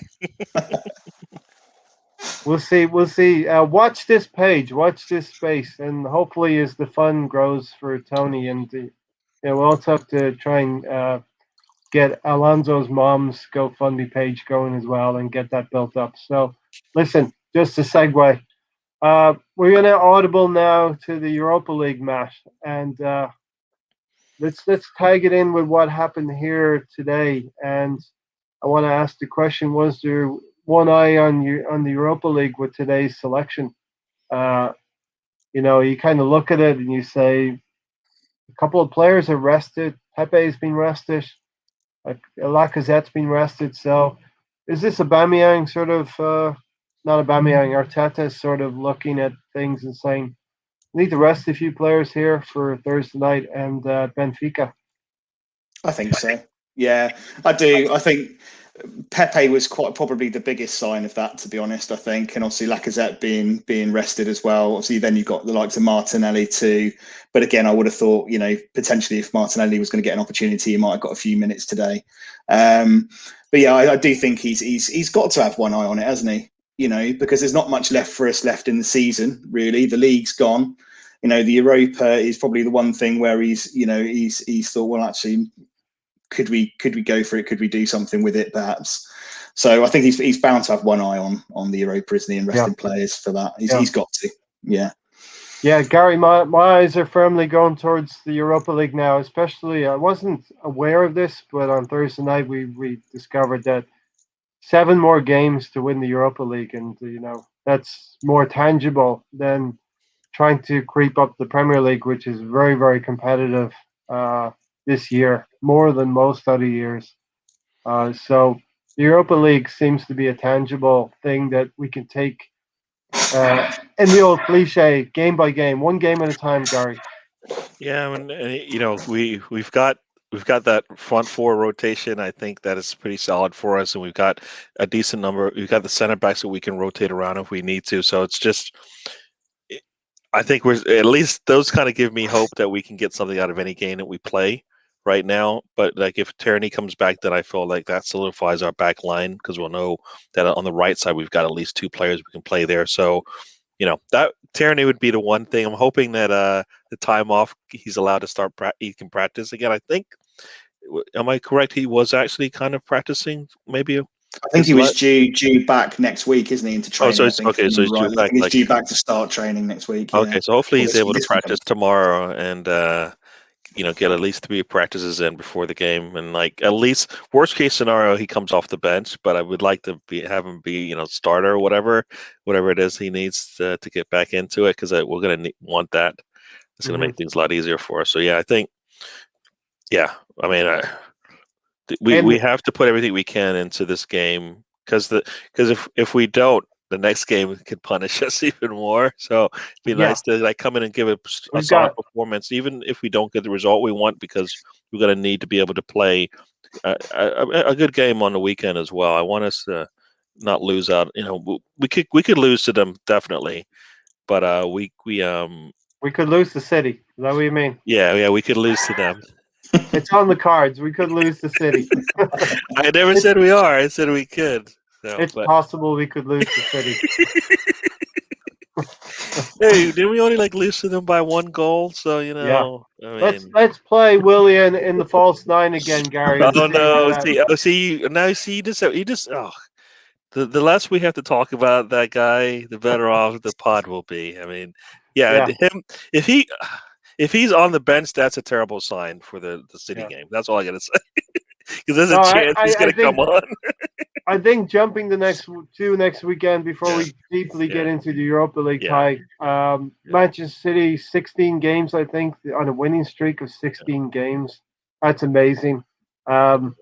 You maybe think the law of averages, that streak cannot continue, and I think that we can really. We're going well now. We've arrested that slide against Wolves and Aston Villa. Maybe we could. I would see it as us testing ourselves, Matt, against the best team in the land right now. Yeah, I think on our I don't know where that's coming from. On our day, I think with the squad that we've got, especially if we've got the likes of Tierney and Partey fit, we have a chance against anybody in the league, particularly this year where it's been so topsy-turvy, and results have been strange all season. So it's not a complete write-off, and like I say, all runs have to come to an end. So I don't see why we can't go and get a result. I don't think we should go into that game thinking that we've got absolutely no chance, but it's going to be tough, of course. Yeah. And look, I'm going to highlight a little bit what I've been looking at in our remaining 15 games now. I think it's 14 games left.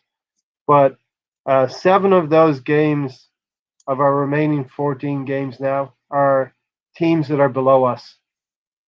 So we're going to play Fulham at home, West Brom at home, Brighton at home in our remaining schedule. We're going to play Burnley away, Sheffield United away, Newcastle away, and Palace away. These are all winnable games. These are 7 winnable games. That's half of our remaining fixtures. So if Arsenal fans are looking down in the dumps at where we are right now, and rightly so, we're in 10th position for a reason. We've only won as many games as we've lost right now. This was a must-win game for me. Winning against Leeds today, 4-2, was a must-win game. But I'm more hopeful as well because of the manner we won in, Gary. And we're going to play 3 games against the current top 4. We're going to play City at home next weekend, and then we're going to play Leicester at the end of this month, and Liverpool as well. If we get out of this month, we're not going to be able to. We're not going to be dallying, or we're not going to be up against any of the top 4 teams that are in there right now. So I think for Gooner fans, we have to get out of this month, and the schedule gets much easier. And the remaining fixtures, we have 8 remain. We have 5 remaining fixtures between 10th place and 5th place.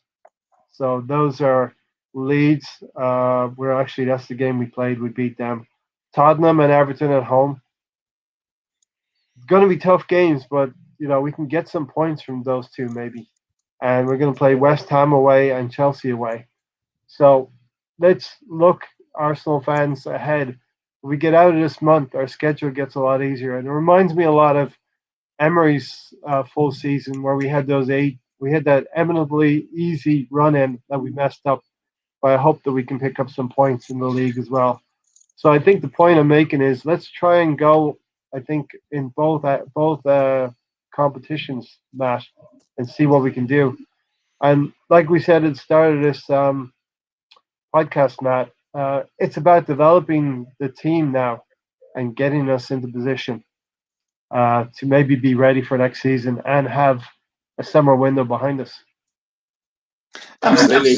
Yeah, I think, like I said, we've got a tough few games now, which I think is why this game was so important to get a really good win, not just a win, but a good win.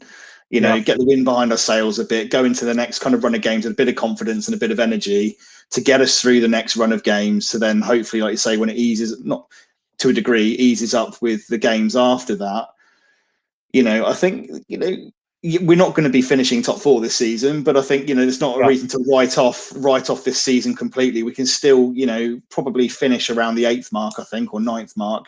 And like you say, it's all about kind of just finishing the season as strongly as we possibly can do, with hopefully a good run in the Europa, and then see where next season takes us after more of the rebuild project. Yep. I'm going to ask you. Gary asked me a really, really good question at the start of the season, which I didn't. I answered the question, but I didn't actually countenance that it could be a reality. The question Gary asked was, if we improve but have not improved our finishing league position, would you call that improvement, Matt? And maybe Gary can expand on the question a little bit. What Yeah, I your mean, intent was. I felt like we were a dysfunctional team. Much, I think we've been dysfunctional for a while, just in little bits here and there. We've overcome them with some of the, some of the results, not necessarily with the play. So we need to have a team where I thought everybody was giving 100%. I never felt like that. We got that. I think we've been able to do some changes now to put us in a situation where a lot of the players, I feel, are believing what the coach has to say, can actually perform it, which is what was some of the part of the problems, that we had players that just could not do it. So I felt like we could get better, but I felt like all the other teams around us, they've been doing this for a while. And they've had, their squad is pretty solid in the sense that they're not adding to lots of pieces that we need to add and get something out of it. So I felt like, as a team, we might internally, we're going to look good, but on this, when you look at the league table, you probably won't see much improvement in in the a year and a half that Arteta's been around. So that's what I thought. Well, that's why I asked that question. It's like we finished, I think it was 8th last time. So if we finish 8th this time, is that a negative on us? Even though if you look at the squad and you start picking out pieces here and there, you can see, what can happen if we make, certain changes going forward. So yeah, that's kind of where I think, changes, that there's so many factors in football and with football clubs, points, when you make these changes to club structure, management, signings, all of these different things, they're not going to translate into points the following weekend or, within the next month. These things take time. So I think even if we did finish in 10th this season, I see an improvement. There's lots of things that you can pick up on and see with us that we're moving in the right direction. Points aren't the be all and end all to say that we're going forward. Yeah, that we're going forwards. Ultimately that's what matters, in terms of obviously, But I think, when we're in a transition period that we are in a transition period, that's not the sole thing. I think that, the club, the board, and us as fans really should be solely taken into account of.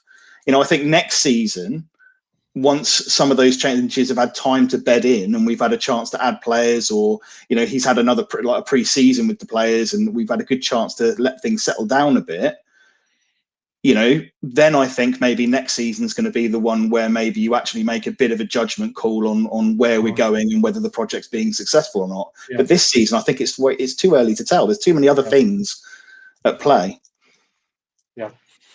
Yeah, interesting discussion.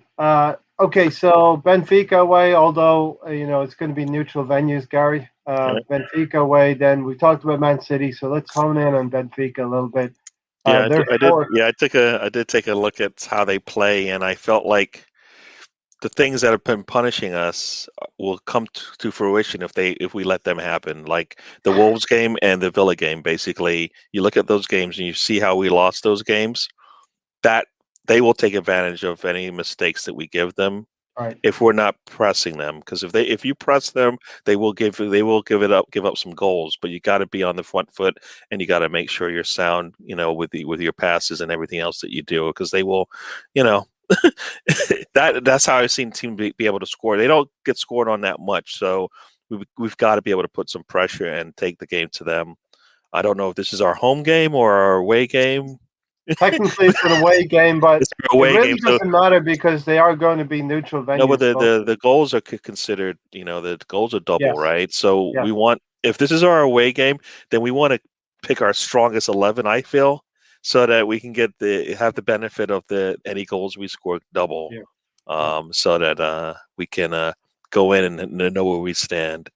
So yeah, so I the way we're going, I don't think the team that they've seen over the course of the season they got to look at the new ones, and I don't think so far when we're playing the way we have, there's been no answer. So the trick is we just got to be on our game and come in the first 45 minutes ready to go.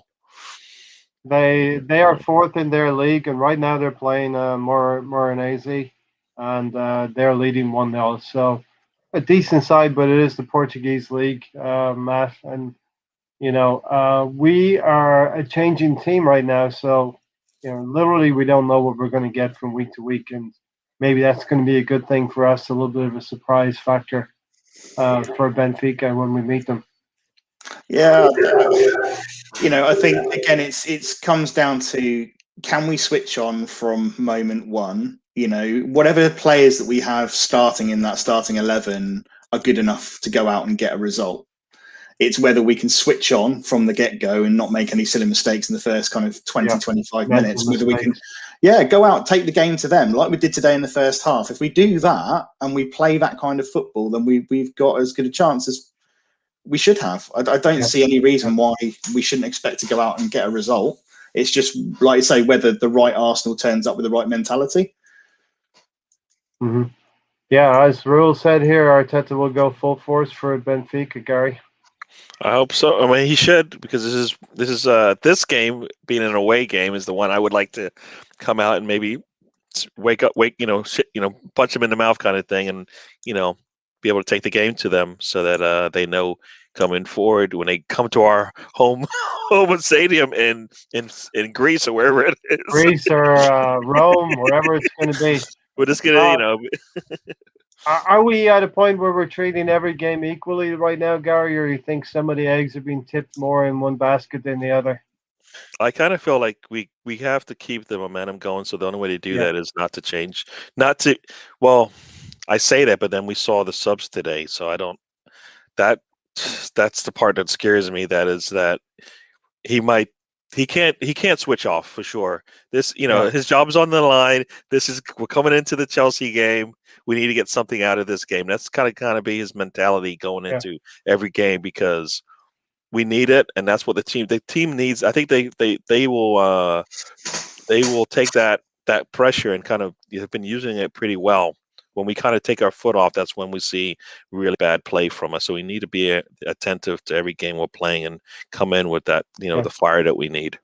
I agree, Gary. I think if you look at where we are on the table now and kind of, the results and how they could impact us in the next few games. Obviously, with these kind of games like today, was just to maintain where we are in the league and maybe climb one, because they've also got games in hand, etc. So we can't afford to switch off and drop points or start focusing on the Europa, really, because at the moment, although it's not good enough to be sat in kind of 10th, 11th, if we switch off and we start dropping serious points, I think fans will really start to turn, and the thumb screws will start to turn on Arteta if we start slipping back down into a 14th or 13th kind of position. If we start dripping down that side of the table, then he has to keep the momentum going. Exactly, Matt. I mean, look at the schedule here. Outside of the Benfica fixtures, we got this win today, which will prove probably be very vital for us getting a win today. Manchester City, I think that's a free hit for me. Manchester City at home. Let's see what we can do. But going to Leicester away is going to be very difficult. Burnley, we could probably pick up points. I think that's an away game. We lost at home. And then Spurs at home. That will be one that the fans will want to win. Yeah. He's at the lowest level I think that fans are willing to accept at this point in the season. I think Mourinho or Arteta. Arteta, sorry. Arteta. Okay. Yeah, I mean, I think we were lower at the end of the new year. Around the new year, we were very close to the relegation zone. We've able to haul ourselves up to mid-table, and now we'll see what happens kicking on. And I think we've a lot of those are like redemption games for us. Maybe except for maybe Burnley, right? I don't know. So was Wolves. So was Aston Villa. Yeah. When you talk about redemption, it's like the old pro who remembers the defeat from 4 months ago and they want to get revenge. It didn't happen against Aston Villa. Leeds was one as well, because we probably should have lost that one, but two, they kind of got us, right. They got us. They got into Pepe's head and got him off his game, and he didn't look. He wasn't. He came in the game talking about, I got something to show and prove, and they kind of got in his head. And then we came out today and said it doesn't matter. We got this, and so we need to take this, and and I feel like the Wolves and the Villa games, those could got away from us. Those are fine margins for us, which is the same, which kind of how our season started. So those are the fine margins. And the 2 goals they scored, that is the fine margin. We just that's when so we still got that in us. So we got to get that out, but we got to when we're hot, when we're ready to go, then we got to take advantage, right? So as Russ said, not the nicest run in the world. Let's remember the start of the season. We all talked about horrendous schedule the first 10 games. We played all the big boys away from home. Here's my rallying call right now. We're going to get the benefit of that on the back end. But what I'm saying is we got to get through this schedule here. Get out of this month, get past the Spurs game. And I think it'll be easier sailing from there on in, Matt. Yeah, like I say, it's just, get our heads down, knuckle down, focus for the next few games, get through the tough, sticky patch, and then hopefully, like you say, with the likes of Partey, Tierney, those kind of players back, that run in towards the end will then start to smooth out a little bit, and we should say that expect to get, fingers crossed, a few more points on the board, coming out of that patch. So I think we do need to have a little bit of patience and realism for the next few games, not expect too much. But as long as we go and perform well, that's the key thing. As long as we perform well and not making stupid mistakes. And then, like I say, when we come to that other end of that, the other side of that patch. And let's hope we're singing, playing football the Arsenal way, like the old song goes, like I started out with. Gary, just a quick word before we get out of here. Back to Benfica, you mentioned we're going to have to play a good game. A lot better than play like the Wolves game, but without the mistakes, right? We're gonna have to take our chances. If we can take our chances like the first 47 minutes, and not fall asleep like the last 45 seconds, kind of thing. Yeah. And similarly, the first 70 seconds of the Villa game, we can't make those are mistakes that can be corrected, right? Those aren't things physically they can't do. So we got to just do better on those and limit those kind of mistakes, like the Bellerin falling asleep, the Saka to Luiz kind of transition that needs to be worked through so that doesn't happen. So those are things I think that can be fixed and we can do better at. So yeah. All right. Very good, Matt. A quick word. Your thoughts on the Europa game, and then we're gonna ask you about your Arsenal life and how you got into Arsenal. So I missed that at the beginning of the podcast. So your thoughts on the Benfica game? I mean, it's going to be a classic, not a classic, but it's going to be a European tie. Technically, its quality will be there, and these teams lay in wait for you for a mistake, and they'll take it from you if you're not good enough. Absolutely. It's another step beyond in these European games, and you have to be switched on even more so than in some cases in the league. And I think, like Gary said, with their current run of form and where they are in the league, although it's, the Portuguese league, they're going to be confident, they're going to probably be looking at us and where we are in our current run of form and think, okay, we've got a chance here against these guys to go and get a result. So they're going to want to take it to us. So I think we're just going to have to go for it, play with some confidence, and not be scared. But like Gary quite rightly said, just be switched on and not make those silly mistakes, those silly 5-yard passes that you can't afford to, drop, and you just can't afford to do that, especially not in European games. So they have lost only 3 games in their league. So, that's the team that we're going to be up against. And momentum is a great thing. And this win against Leeds should be taken into Thursday night, and we should move forward from there. Totally. Yeah, I mean, there's every reason to be optimistic, and we'll see what happens on Thursday night. We will be having, by happenstance, Gary will be having a podcast on Thursday night, so you'll get the information straight from us. Right, Matt, it's been, we're going to keep you a minute or two more, but it's really been great to have you on for your first time on the podcast, so thanks for joining us. No, thanks for welcoming me on, and thanks for having me on. I've really appreciated it. I've enjoyed it, so thank you. Yep. Right. Thank you, Matt, for joining us. Enjoyed it. Stefan will be here for a few more minutes. We're going to get Matt, give us your story about how you got into Arsenal. So, yeah, a lot of my friends I mean, I started supporting Arsenal when I was around 7, so kind of the 92-93 season. And a lot of my friends were kind of glory hunters, United fans back in the day. So he tried to drag me over to the dark side, but I resisted. I resisted. My dad was a staunch Liverpool fan as well, so it could have gone either way. But no, I had a good friend, Nick, my best mate at the time at primary school, and he was a big Arsenal fan. And I remember him trying to persuade me which the best football club was, and he had his posters up and everything like that. And I just remember at the time I was a goalkeeper, so I absolutely idolised David Seaman. So that was one thing that really launched me towards Arsenal. But I just remember seeing a poster on his wall with Highbury on it. I think it had the colossal back four, the Adams, Keown, Winterburn, Dixon, all of those guys. Yeah, and there was just something special, I think, about Highbury, those players, that era. And obviously with David Seaman being my idol as a goalkeeper at the time, there was just no other option. It just seemed very obvious. So yeah, I've been a supporter since then. Yeah, that's a time when Liverpool were just coming out of their they were winning a lot up until 91.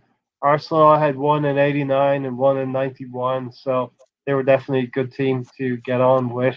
And of course, Manchester United were starting to build up steam at that time, Matt. Yeah, it's just I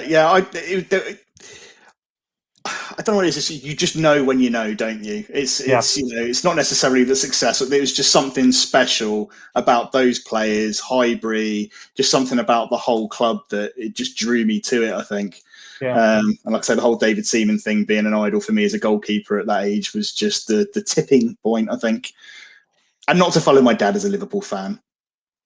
and no. I mean, hand on heart, when I was a 7-year-old and I was following Liverpool because I didn't know any better. But when I actually grew up a little bit more and started to see the football that Arsenal were playing under George Graham in 86, 87, that was the team for me.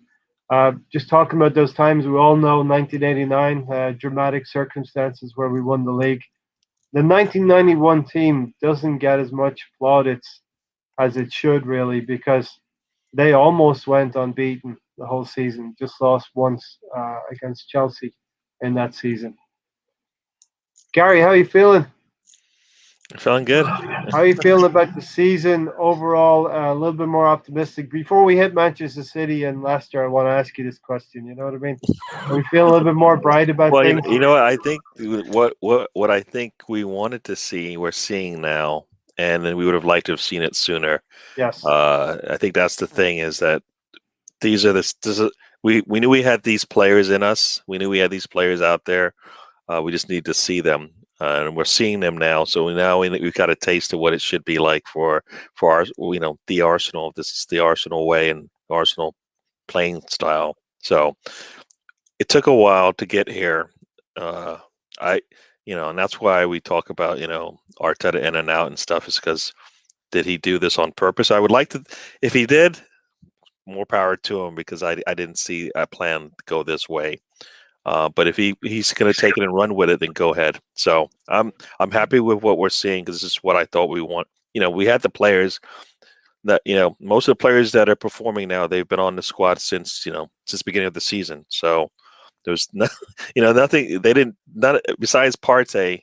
Everybody else, the Millsworth Rose, they've been here, and we've been yearning for them to play, and they finally have, and they've actually, performed pretty well. So yeah. All right, Gary, just to make you feel good, I've updated the score for you. Fulham did beat Everton. So yeah, viewers who don't know, we do an internal Premier League pick'ems on upsets and the points. If the upset happens with a win, you get full points, place differential points. If it's draw, you get half the points. This also helps you out, right? Because I've been I started going crazy when I said, you know what, Everton's just looking. They've got too many spots ahead of us, too many point the difference, and the only way you're going to win your bet is if Everton loses theirs.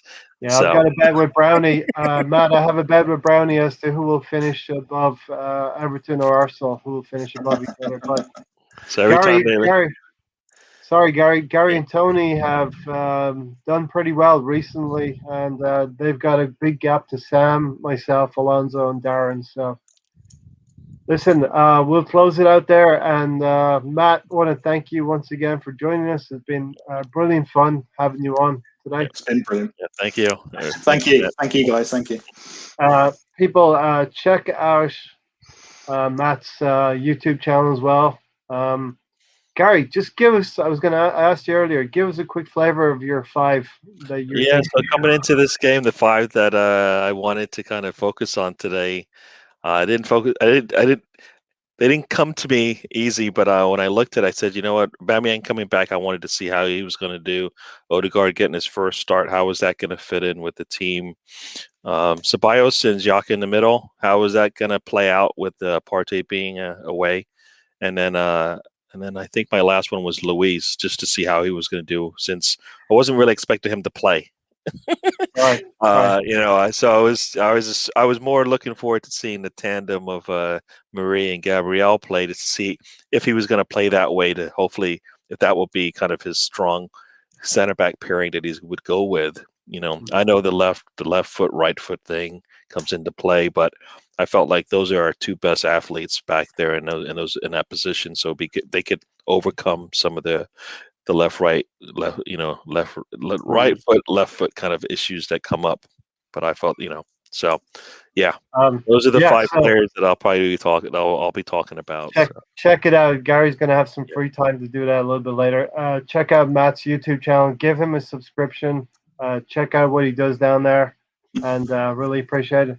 Happy birthday to your dad, Gary, and also this weekend, Liam Brady's birthday was here. And once again, thank you to all the special ladies and people in our lives who allow us to chat about Arsenal for a little while, especially on Valentine's Day.